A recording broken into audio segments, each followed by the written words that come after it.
우리가 지난번에는 베델에서 하나님이 야곱에게 찾아오셔서 야곱을 만나는 장면을 보았습니다. 야곱이 하나님을 찾은 것이 아니죠. 하나님이 야곱에게 오셔서 꿈에서 이미 보여주십니다. 바로 그 사다리 위에 하나님이 계시면서 먼저 축복하십니다. 그러니까 야곱이 뭘 합니까? 하나님이 그렇게 축복하시고 나로 하여금 다시 여기 돌아오게 하시면 내가 하나님을 나의 하나님으로 삼고 여기서 예배를 드리고 제사를 드리고 또 10의 1조를 드리겠나이다. 그렇게 하고 이제 베델에서 떠납니다. 그러니까 그 야곱이 이렇게 본 것은 보면 하나님이 자기 백성에게 언제나 함께 하시는데 특별히 특정한 때에, 어쩌면 가장 힘든 때에 하나님이 보이십니다. 아브라함에게 보이실 때도 아브라함의 신앙이 가장 떨어질 때에 하나님이 아브라함에게 보이셔서 힘을 주시고 믿음을 더 키우시고 이랬던 것처럼 또 야곱에게도 그렇게 하십니다. 그렇지만 그때만 찾아오시는 것이 아니고 항상 함께 하시지만 그때 더 하나님을 나타내셔서 하나님이 함께 하심을 알게 하시는 것. 그 이후에 이제 7년, 6년 해서 20년 동안 야곱의 모든 삶 속에 하나님이 계시는데 마지막에 라반의 추격을 받았을 때 전까지는, 그러니까 그 라반의 집에서 떠날 때 또 추격을 받을 때 요때를 빼놓고는 그 20년 동안 하나님이 전면에 나서지 않아요. 그냥 야곱이 스스로 행동하는 것처럼 보이고 그 수많은 사건들이 복잡하게 얽혀 있고 한데 그 결과는 마지막에 보면 하나님이 야곱에게 복 주시는 기간이었구나. 야곱은 험한 세월 20년이었지만 바로 이런 것을 나중에 알 수가 있습니다. 그러니까 하나님의 손길은 우리가 보이지 않는 곳에 언제나 하나님의 손길이 있습니다. 그것을 못 느낄 뿐이죠. 어느 순간 하나님이 알게 하시는 때가 있습니다. 우리가 가장 어려운 때, 가장 낮아질 수밖에 없는 때, 이런 때 하나님이 특별히 많이 보이시는 것 같아요. 야곱에게도 그랬고 또 야곱이 인생의 터닝 포인트가 있는 그 순간순간에 하나님이 나타나시지만 보통 때는 나타나시는 것 같지 않아요. 그런데 나중에 보면 그게 전부 하나님의 인도하심과 복이었다는 걸 깨닫습니다. 우리의 인생도 마찬가지예요. 우리 인생에서 하나님을 구체적으로 경험한 것이 여러분 몇 번이나 됩니까? 거의 많지 않습니다. 손에 꼽을 만큼 하나님의 구체적으로 기적적으로 역사하신 것을 경험한 때가 있어요. 그렇지만 그 외에 모든 세월 중에는 그냥 우리가 이 세상의 사람들과 똑같이 이 생활 속에 휩쓸려서 마치 파도에 휩쓸려 사는 것 같아요. 그렇지만 그것을 지나고 나면 하나님의 백성들에게는 하나님의 인도하심과 하나님의 함께하심이 있었다는 걸 경험하게 됩니다. 야곱의 삶에서도 마찬가지예요. 그래서 그러한 야곱의 삶 속에 하나님이 안 보이니까 야곱의 불신앙적 행동도 보이기도 하고 야곱의 믿음도 보이기도 하고, 그렇지만 하나님은 그 야곱을 인도하시고 바로 이런 면이 있습니다. 드디어 이제 야곱은 베델에서 떠나서 이제 하란으로 갑니다. 자, 1절부터 봅시다. 야곱이 길을 떠나 동방 사람의 땅에 이르러, 동방이라 하면 그 메소포타미아 지방, 하란 지방에서부터 지금의 이라크 지방이죠. 땅에 이르러 본즉, 이제 거기 이제 다다랐어요. 다다랐는데 본즉 들에 우물이 있고 그 곁에 양 세 떼가 누워 있으니 이는 목자들이 그 우물에서 양떼에게 물을 먹임이라. 주로 사람이 보이는 곳은 우물가에서 사람이 보입니다. 왜냐하면 다 건조한 지역이니까 다 흩어져 있죠. 우물가에는 모이게 되어 있습니다. 큰 돌로 우물 아귀를 덮었다가 모든 떼가 모이면 그들이 우물 아귀에서 돌을 옮기고, 아마 그러니까 우물 아귀에 있는 돌이 큰 돌이라고 하니까 아마 혼자 와서는 옮기기 힘든 돌인 것 같아요. 그러니까 여러 양떼들이 모이고 목자들이 모일 때까지 서로 기다리는 것이 바로 그런 면도 있는 것 같습니다. 그 양떼에게 물을 먹이고는 우물 아귀 그 자리에 다시 돌을 덮더라. 귀한 거죠, 우물이. 자, 바로 그러한 환경적 설명을 하고 우물이 있고 그 위에 돌이, 큰 돌이 덮여 있습니다. 양떼 셋이 와서 기다리고 있어요. 다른 사람들이, 다른 목자들이 또 오길 기다리고 있죠.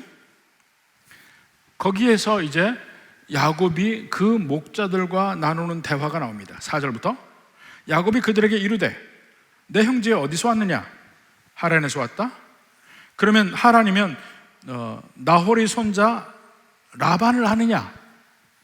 아노라? 평안하냐? 평안하다. 3번을 걸쳐 이렇게 말을 했죠. 이제 다 요새 말로 팩트 체크는 했습니다. 근데 그러면서 그 목자들이 더 붙이는 말이 뭡니까? 그의 딸 라헬이 지금 양을 몰고 오느니라. 그 근처 동네에서는 다 그 우물에서 양떼에 물을 먹이는 것 같아요. 근데 라반의 집에는 남자가 없어요. 딸만 둘이잖아요. 남자가 없어요. 근데 목자들은 다 남자들입니다. 왜냐하면 그 우물에 돌을 옮기고 이런 모든 일이 힘이 들어가는 일이기 때문에 참 힘들게 그 라헬이 일을 하고 있다는 것도 알 수가 있습니다. 자, 그러니까 이제 야곱이 이야기합니다. 그 목자들에게 이야기합니다. 7절에 야곱이 이르되 해가 아직 높은즉 가축 모일 때가 아니니, 집에 들어갈 쯤 돼야 이제 가축이 모여져서 물을 먹고 이제 자러 가는데 모일 때가 아니니 양에게 물을 먹이 가서 풀을 뜯게 하라. 새 때가 모였지 않냐? 그러니까 물을 먹고 지금 이제 물을 먹고 가면 되겠다. 이제 야곱의 생각에는 라헬도 왔으니까 라헬의 양떼에 물을 먹이고 싶은 거죠. 그때에 기다리지 않게 하고. 그러니까 그들이 우리가 그리하지 못하겠노라. 더 기다려야 되겠다는 거예요. 다른 목자들 더 와야 되겠다는 거예요. 안 합니다. 때가 다 모이고 목자들이 우물 아귀에서 돌을 옮겨야 우리가 양에게 물을 먹이느니라. 목자들이 우물 아귀에서 돌을 옮겨야, 그러니까 여럿이 힘을 합해야 돌을 옮길 수 있다는 것이 내포되어 있어요. 우리끼리 하면 힘도 들고 아니다, 그 다음에 또 다음 사람이 또 옮겨야 되고 하니까 그렇게 하겠다는 것입니다. 그런데 그동안에 라헬이 그 아버지 양떼들을 데리고 왔습니다. 9절에 보십시오. 야곱이 그들과 말하는 동안에 라헬이 그의 아버지의 양과 함께 오니 그가 그의 양들을 치고 있었기 때문이더라. 여자지만 그 집안에 남자가 없으니까 라헬이 치고 있는 거예요. 야곱이 그의 외삼촌 라반의 딸 라헬과 그의 외삼촌의 양을 보고 나아가 우물 아귀에서 돌을 옮기고, 이건 사실 야곱으로서 큰일입니다. 목자들이 여럿이 있어서 그걸 옮긴다고 하는데 야곱이 굳이 그 돌을 자기 힘으로 옮깁니다. 목자들은 안 한다고 하니까. 외삼촌 라반의 양떼에게 물을 먹이고 그가 라헬에게 입 맞추고 소리내어 울며, 이미 알았죠. 자기 사촌이란 거 알았죠.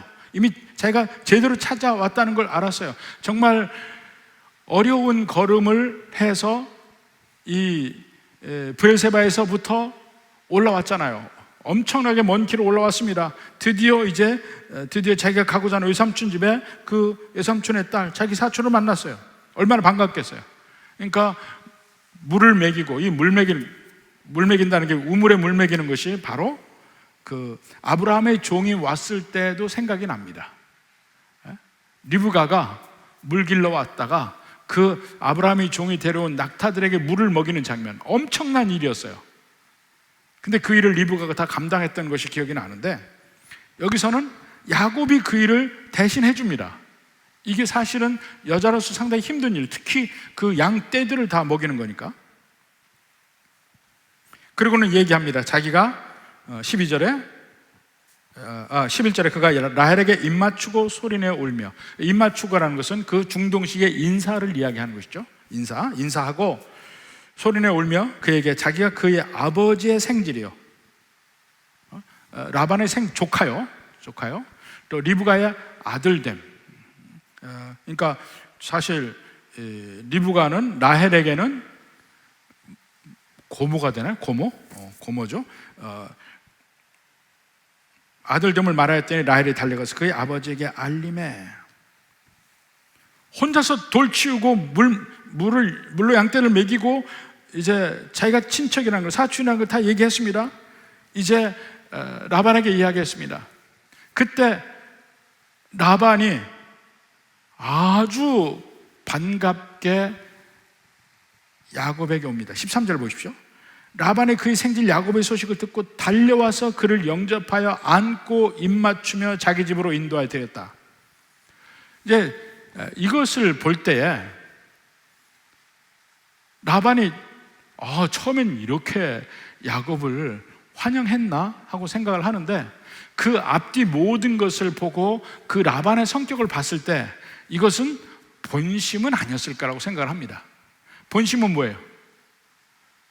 옛날에 그 아브라함이 종이 왔을 때를 기억하는 거예요.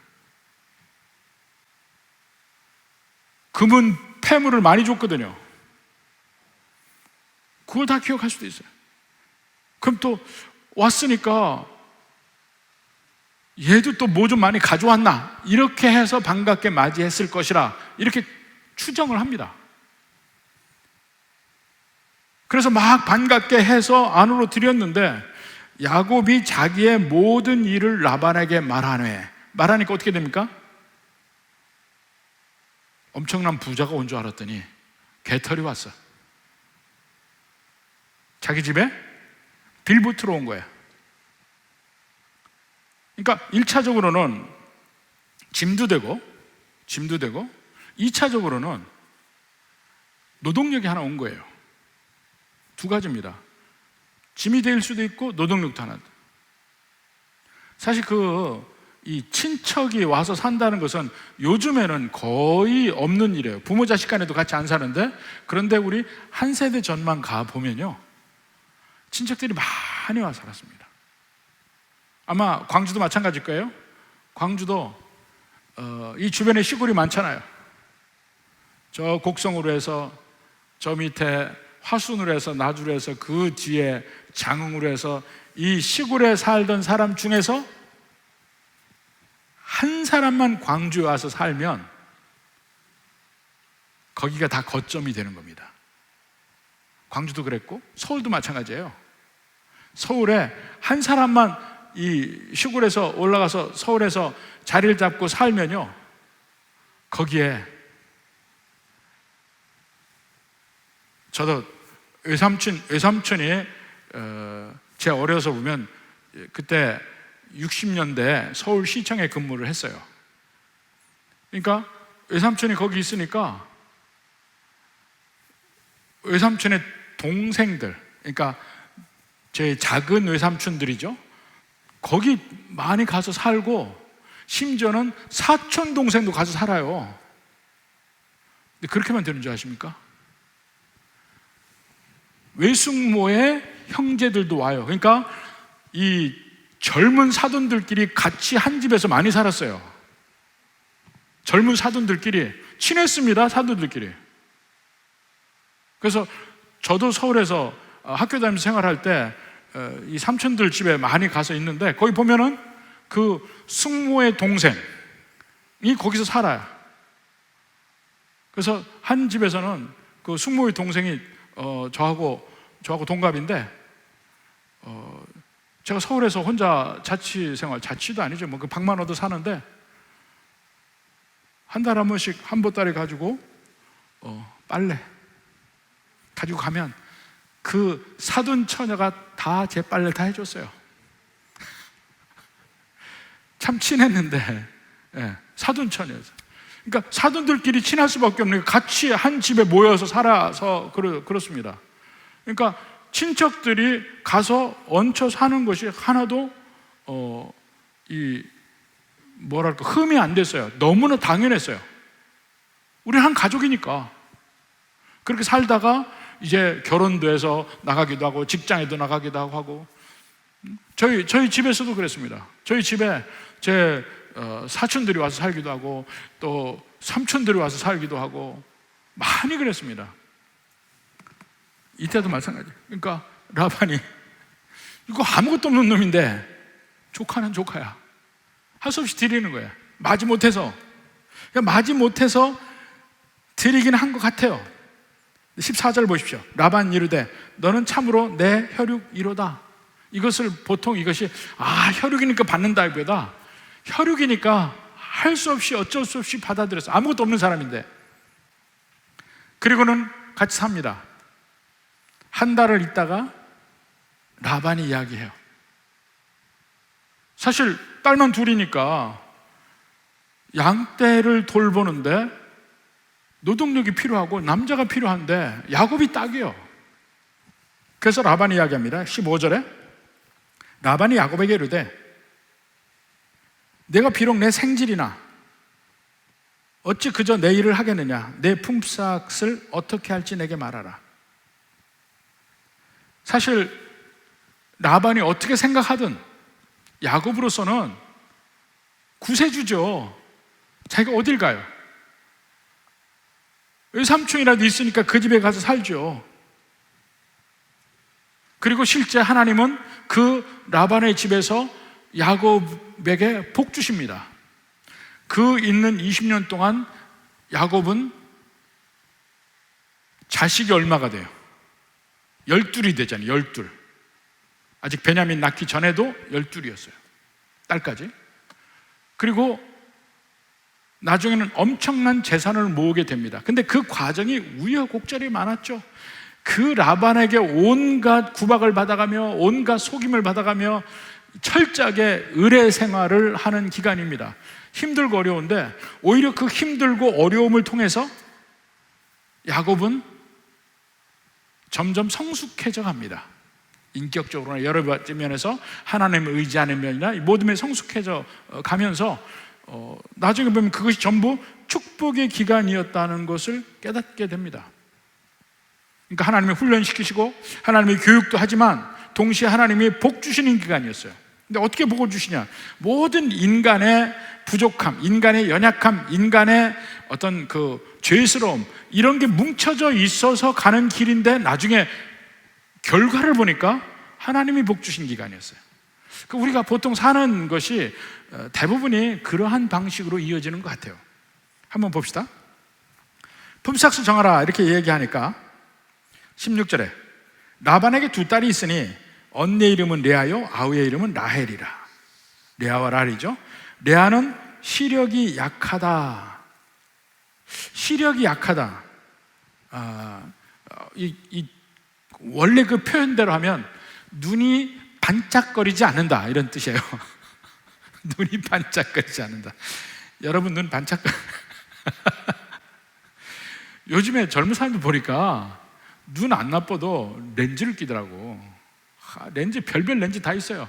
진짜 눈 반짝이는 렌즈도 있고 눈동자가 크게 보이는 렌즈도 있고 도수가 있다 없다를 떠나서 그걸로 자꾸 색깔도 변하게 하고 어떤 경우는 분명히 한국 여자인데 눈 보고 깜짝 놀란 적이 있어요.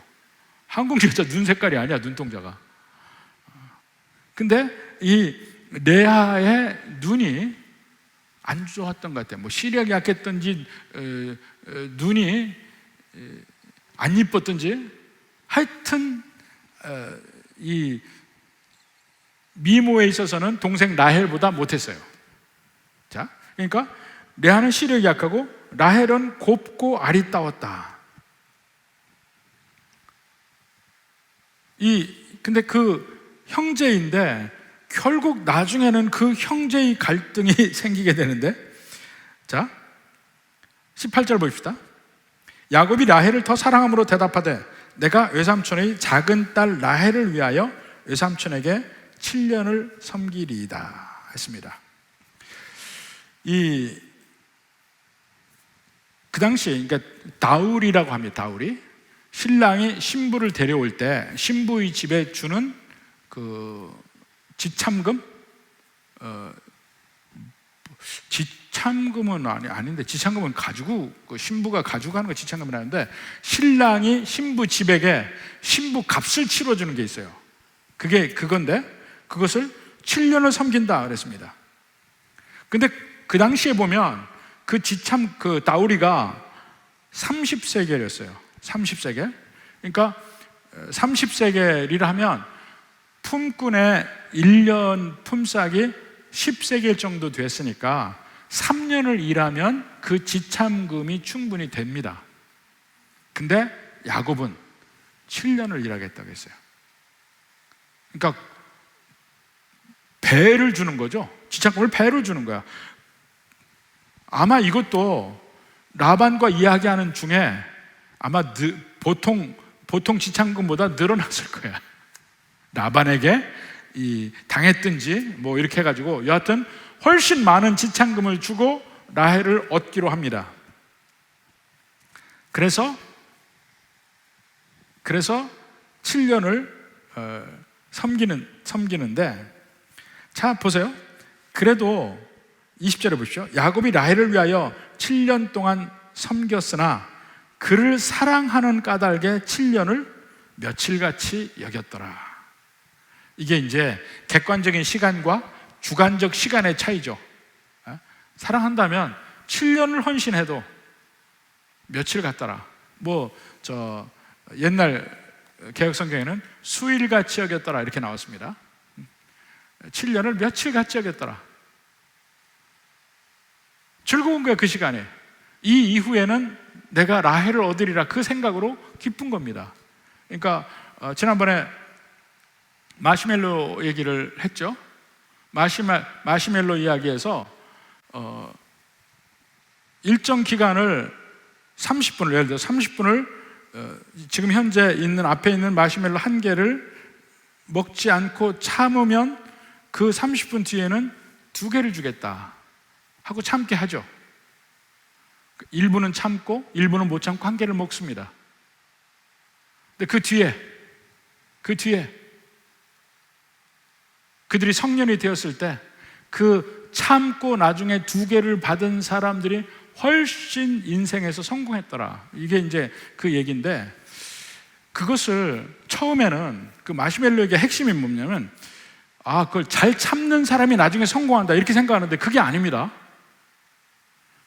그때 참는 사람은 참는 기간이 즐겁다는 거예요. 그러니까 내가 요 시간을 지나면 2개를 받는다는 생각 때문에 즐거움으로 그 시간을 지낸다는 거야. 억지로 내가 악착같이 참아야 나중에 좋은 거 얻는다, 그게 개념이 아니고 참는 시간이 훨씬 긍정적 생각 속에 즐겁게 참는다는 거예요. 그게 핵심이에요. 근데 그 일이 야곱에게 벌어지는 일 아니에요. 7년의 생활 힘들고 어렵습니다. 목자의 삶이. 그럼에도 불구하고 그 삶이 힘들지가 않아요. 왜냐하면 7년 뒤에 얻을 라헬을 생각해서, 라헬을 사랑하니까. 그러니까 우리의 삶에서도 참는다는 것이, 기다림이라는 것이 꼭 억지로 기다리고 고통을 참는다는 개념이 아니에요. 우리가 천국을 사모한다는 개념도 지금 살아가면서 우리 인생이 현재 아프고 힘들고 어렵고 이런 일들이 있더라도 능히 극복할 수 있는 힘이, 그 소망이 강함 속에서 나온다는 거예요. 참을 수 있어요. 괜찮아. 그 소망이 있기 때문에, 그걸 바라고 있기 때문에 오히려 즐거움으로 참을 수 있어요. 그 소망이 현재의 삶에서 즐거움으로 바뀔 수 있어요. 지금 현재의 삶은 나를 속일지라도, 나에게 고통을 줄지라도 그걸 극복할 수 있는 즐거움이 소망 속에 있다는 거예요. 야곱의 실제 삶에서 그것이 현실화되어 있잖아요. 야곱 7년 며칠처럼 여겼어요. 아무렇지도 않아.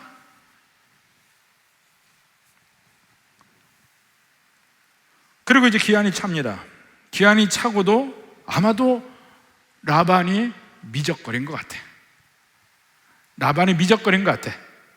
야곱이 라반에게 이르되, 21절 보세요. 21절에 야곱이 라반에게 이르되 내 기한이 찼으니 내 아내를 내게 주소서. 내가 그에게 들어가겠나이다. 이제 야곱이 찾아가서 못 참고 이제 얘기를 한 거죠. 그러니까 라반도 어찌할 수 없이 라반이 그곳 사람들을 다 모아 잔치하고 23절에 저녁에 그의 딸 레아를 야곱에게로 데려가매 야곱이 그에게로 들어가니라. 레아를 들여보냈다는 거예요. 자, 신부가 면사포를 쓰고 있습니다. 지금의 면사포가 아니더라도 베일을 쓰고 있습니다. 감추고 있죠. 밤에 불이 끈 상태로 들어가서 안 보이고 합궁을 하고 아침에 본 거야. 참, 옛날에는 그렇게 했나 보죠. 얼굴을 보지 못하고 한밤중에 합궁을 하고 아침에 보니까 레아야. 25절에 야곱이 아침에 보니 레아라. 그날 밤에 부부가 서로 부부로서 만났는데도 한마디 말도 없었나 보죠. 아니면 말을 시켜도 레아가 말을 안 했을 거야. 말을 안 했을 거야. 그리고 아침에 보니까 레아라. 그러니까 야곱이 아버지 이삭을 속인 대로 속임을 당했어요. 그대로 속임을 당했어요. 자기가 형 에서인 것처럼 행동했잖아요. 혹시 못 믿을까 봐 에서의 털옷을 입고 가서 만지게 했잖아요. 아버지 이삭은 눈이 어두웠는데 자기는 눈이 아무리 밝아도 안 보이는 한밤중이었어. 눈이 또 안 보였어.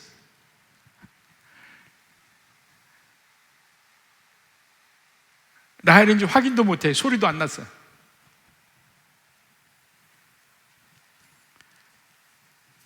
결국 야곱이 라반에게 항의를 하죠.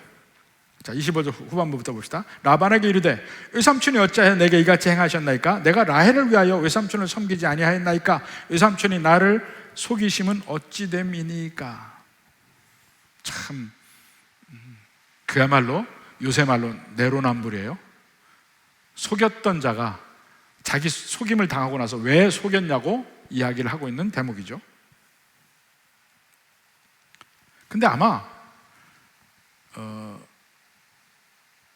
더 화가 났을 거예요, 에서보다. 왜냐하면 에서는 장자권 자체를 별것이 아니라고 생각하고 내줬거든요.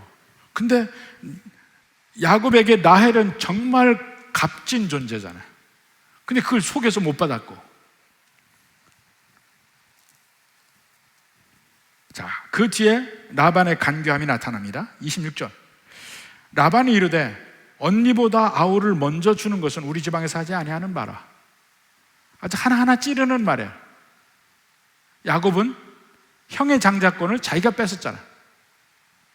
근데 라반의 입에서 언니가 위다, 먼저다는 얘기를 다시 한번 얘기를 해요. 아마 에서에게서 장자권을 빼앗은 그 일이 생각이 났을 거야, 야곱에게도. 자, 이를 위하여 7일을 채우라. 우리가 그도 내게 주리니 내가 또 나를 7년 동안 섬길지니라. 사실은 라반의 생각은 야곱을 좀 더 잡아두고 싶어요. 그래서 7년을 통해서 라헬을 주면 라헬, 이제 야곱과 라반의 모든 관계는 끝이에요. 이제는 아내를 얻었으니까 야곱이 마음대로 집으로 돌아갈 수도 있고 마음대로 이제 다른 데도 갈 수 있고 자유하잖아요. 근데 그 야곱을 묶어놓을 심산으로 레아를 먼저 준 거예요. 그러니까 결혼을 하면 결혼식은 7일입니다. 7일 동안, 원래 유대의 풍속에도 마찬가지로 7일 동안 그 신방에서 신랑과 신부가 한 발자국도 못 나옵니다. 7일 동안 그 안에서 합방을 하고 있어요. 그리고 7일간 밖에서는 결혼식을 합니다. 그리고 7일째 나와서 큰 잔치를 벌이는데 그 레아와 7일을 보내고 그 다음에 라헬과 다시 7일을 보내고 먼저 거는 7년 일하고 그 결과로 받는 거지만 이제 라헬의 경우는 선불이야. 먼저 라헬도 함께 맞이하고 그 다음에 7년을 일하라 라고 되어 있습니다. 그러니까 도합 14년을 이 야곱을 완전히 공짜로 부려먹는 거예요. 자기 집에서 공짜로 부려먹는 거죠. 그게 원래 라반의 계획이었어요. 그러니까 라헬을 안 주고 레아를 준 이유가 결국 라헬도 주게 될 걸 알고 7년 14년을 야곱을 공짜로 부려먹게 위해서 이렇게 한 겁니다. 자, 그렇게 해서 결과적으로는 야곱은 두 여자를 얻죠. 레아와 라헬을 부인으로 얻습니다. 근데 라반의 작전으로 야곱은 원래 라헬만 원했잖아요. 근데 레아까지 얻게 되고 심지어는 레아와 라헬 둘에게 종까지 붙여오잖아요. 빌하와 실바가 붙어오잖아요. 거기 24절에 보니까 라반이 또 그의 여종 실바를, 레아의 여종 실바를 그의 딸 레아에게 시녀로 주었더라. 이제 앞으로 이 여종 실바도 야곱의 부인이 되죠. 첩이 되는 거죠. 또 28절부터도 보면 야곱이 그대로 하여 그 7일을 채우매 라반이 딸 라헬도 그의 아내로 주고 그 다음에 라반이 또 그의 여종 빌하를 라헬에게 줍니다. 그러니까 실바와 빌하가 같이 들어와요.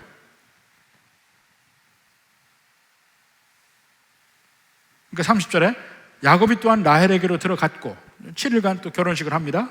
그가 레아보다 라헬을 더 사랑하여 다시 7년 동안 라반을 섬겼더라. 이렇게 끝이 나는데 벌써 야곱의 삶에 험난한 인생이 예고되어 있습니다. 험난한 인생 출발점 뭡니까? 경쟁하는 두 아내, 거기에다가 또 다른 두 아내, 아내를 넷을 거느리는 남자의 괴로움, 그건 안 당해본 사람은 모릅니다. 안 당해본 사람은 모릅니다.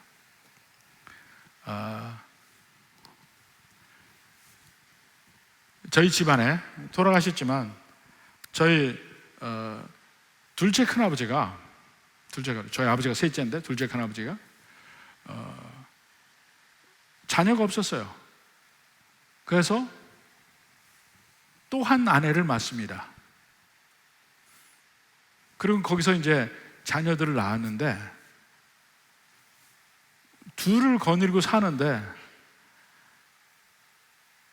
상당히 머리가 복잡합니다. 둘을 거느리고 사는데, 한 집에서 둘을 거느리고 사는데 같이 살아요. 근데 제가 어려서도 가보고 방학 때도 가고 하면 뭐 겉으로는 큰 뭐가 없는데 굉장히 복잡해. 하여튼 큰아버지 머리 참 복잡하겠다. 그렇게 어린 생각에 그렇게 생각을 했어요. 둘도 복잡한데 넷은 교통정리를 어떻게 해야 될지 모르겠습니다만. 근데 거기서 온갖 복잡한 일이 기다리고 있어요. 이제 다음 장부터 이렇게 나오는데 이렇게 가정사가 복잡해지고 힘들어지고 또 월급도 못 받고 그냥 공짜로 삼촌 집에서 일을 하고 삼촌은 아주 간교하고 언제 자기 집을 세울지도 모르면서 14년을 일을 하면서 자기 아내들은 계속해서 서로 시기 질투하고 자기 사이에 끼어서 괴로움을 당하고 이런 삶을 또 그 뒤로 7년, 그 뒤로 6년을 사는 겁니다. 근데 그 힘들고 어렵고 복잡한 그 세월 동안 이스라엘에 12부족이 생기는 거예요. 참 하나님의 방법이 우리가 이해를 할 수가 없습니다. 사실은 하나님의 관점에서 우리가 본다면 베델에서 내가 너와 계속 함께해서 여기까지 돌아오게 하리라는 약속을 하나님은 지키고 계세요. 근데 눈앞에 보면 야곱은 어디가 하나님 계셔? 하고 느낄 수 있는 환경이에요. 20년 동안 끊임없이 자기를 괴롭히는 삼촌이 있잖아요. 그 삼촌을 섬기며 살아야 되는 20년이야. 20년이면 인생의 가장 핵심적인 때를 정말 괴로움 속에서, 라반의 그 핍박 속에서, 그 간교함 속에서 계속 당하면서 사는 거예요. 아내는 4씩이나 얻었는데 서로 날리고 험한 생활이죠. 그런데 그 기간이 축복의 기간이라는 것이 야곱의 눈에는 안 보였다니까요. 하나님의 관점에서 보면 그게 축복의 기간이야. 그러면서 무럭무럭 야곱의 자녀들은 어찌됐든 자라나고 있어요.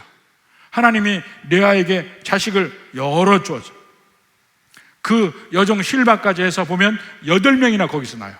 아들만. 레아의 아들이 나중에 이스라엘의 가장 중심적인 족속들이 되죠. 루벤, 시므온, 레위, 유다, 그 다음에 실박의 이사갈, 스불론.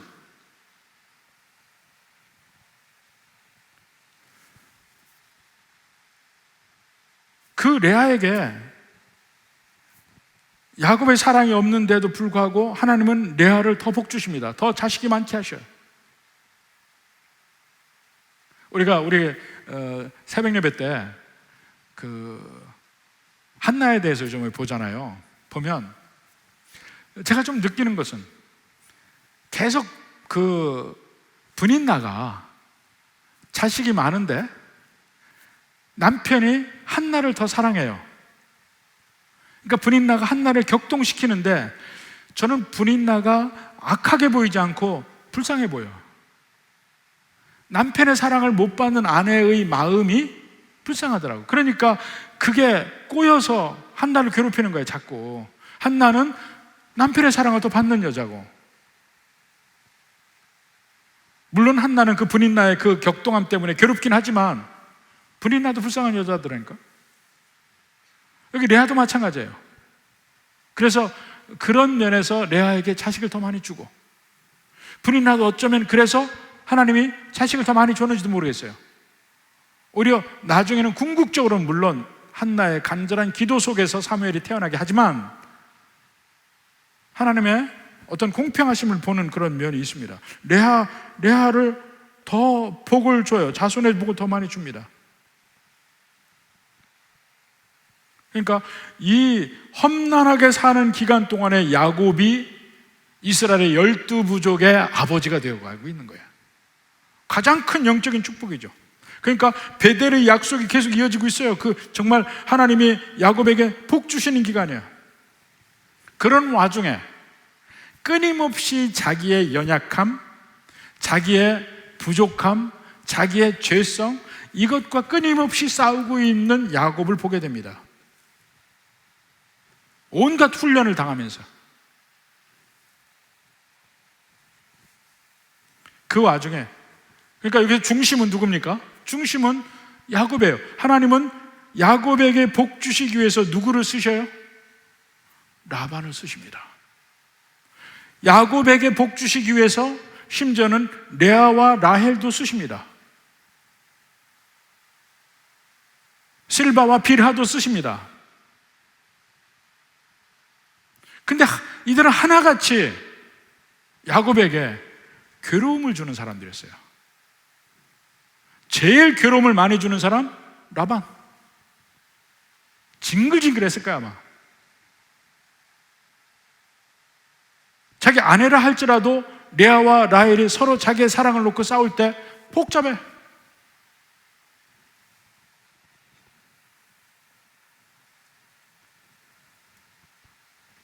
그 가운데서 야곱이 끊임없이 훈련을 받고 있는 거예요. 하나님 앞에. 하나님 앞에 매달릴 수밖에 없는 인생으로 가게 됩니다. 너무 힘들어서. 그러니까 그런 입장에서 보면요, 라반은 비록 현실 세계에서는 야곱을 자기 마음대로 주무르는 그런 인생이지만 하나님의 관점에서 보면 그는 쓰다가 버리는 일회용이에요. 일회용. 하나님이 쓰시는 거야. 야곱을 훈련시키기 위해서 쓰시는 불쌍한 인생이에요.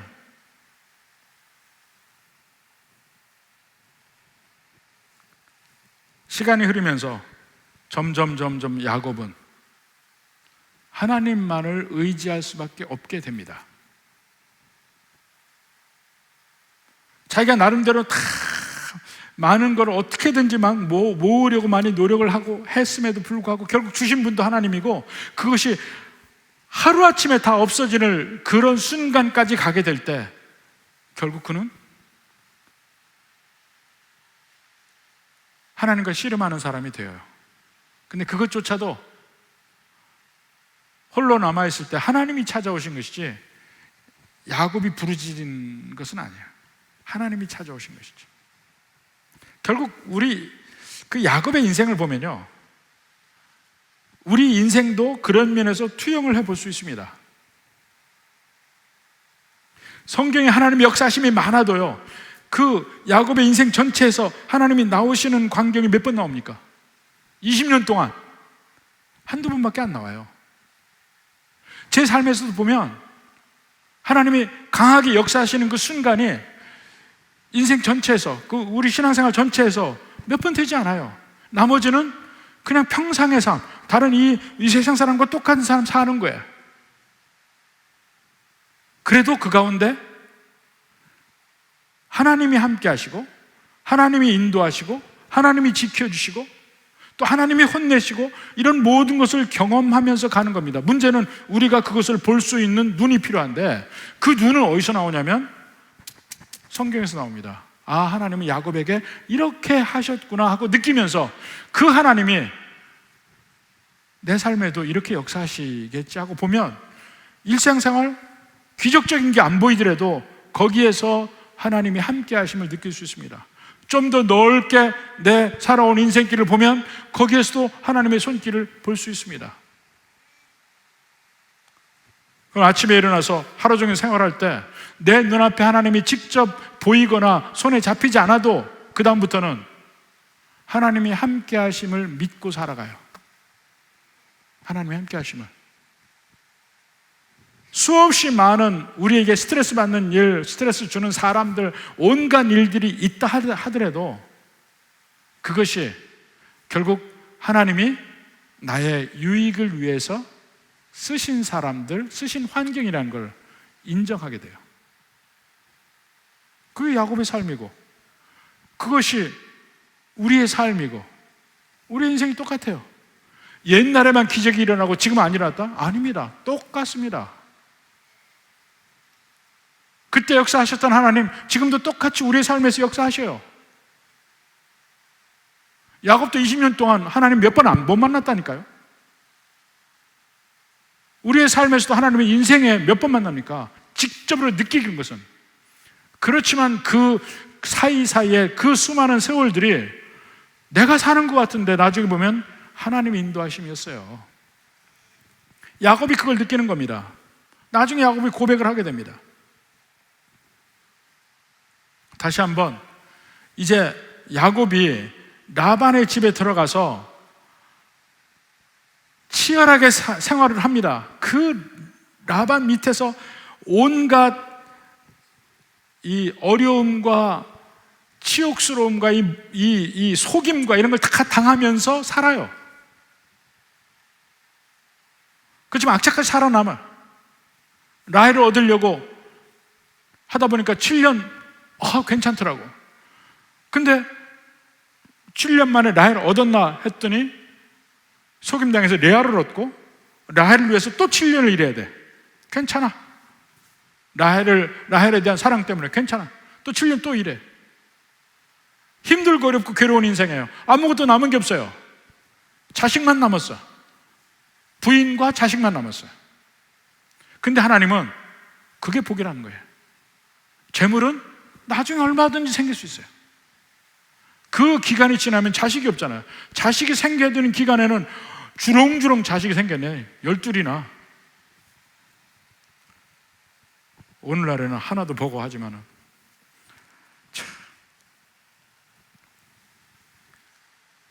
그렇게 복 주시는 하나님이 야곱의 삶에 있다는 것. 그러니까 여기서 야곱이 그때 기분이 어땠을까 한번 충분히 한번 생각을 해보고요, 이때 하나님은 어디 계시는가 한번 생각해 보세요. 그러면 내 삶 속에서도 하나님이 어디에 계신지 확실하게 알 수 있습니다. 부디 우리 인생길에서 별별 일 다 당합니다. 별별 일 다 맞습니다. 별별 어렵고 힘들고 괴로운 일 다 우리 삶에 있습니다. 그렇지만 하나님은 나와 함께 계시고 나를 인도하시고 어찌하든지 천국길로 나를 인도하시려는 그 믿음 속에서 힘을 얻습니다. 부디 이 은혜가 넘치는 우리 모든 성도 되기를 주님의 이름으로 축원합니다.